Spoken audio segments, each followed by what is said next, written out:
गांव के बीच खार और नरवा के करार गोबर बिन ले आवे मोर गांव के बीच खार और नरवा के करार गोबर बिन ले आवे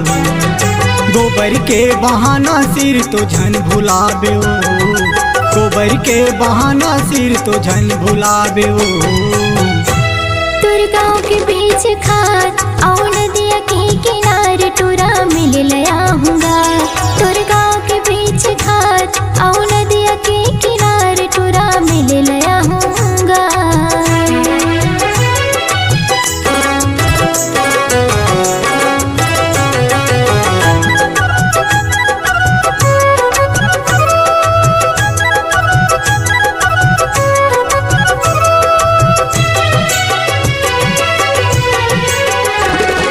गजब दिन में भेंट हम कहाँ है आना जाना माया के गोठला गोटियाले तीर में आना माया के गोठला गोटियाले तीर में आना जन्म भर के दे दे जना संगे मोर जहरिया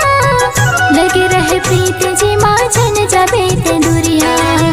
लगे रहे प्रीत जी माँ जन जाबे ते दुरिया बांध माया के डोर टूरी झन भुलावे बांध माया के डोर टूरी झन भुलावे तुर गाँव के बीच खात और नदिया के किनारे टूरा मिल लया हूँगा। तुर गाँव के बीच खात और नदिया के किनारे टूरा मिल लया हूँगा।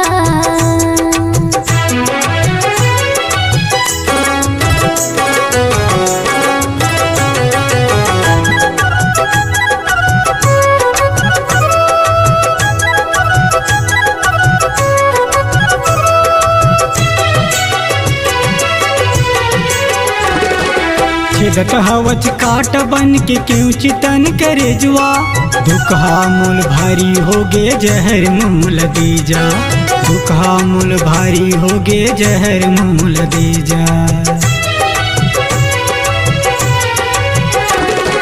टोली बोली के लग तोरा अब छाचल मार पान रे जियत भर तोर संग निभाऊं भले जाई मोर जान रे जियत भर तोर संग निभाऊं भले जाई मोर जान रे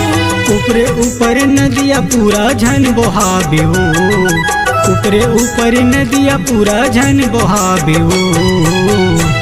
तुर गाँव के बीच खात और नदिया के किनारे टूरा मिल लया हूँगा। तुर गाँव के बीच खात और नदिया के किनारे टूरा मिल लया हूँगा। गोबर के बहाना सिर तो झन भुलावे गोबर के बहाना सिर तो झन भुलावे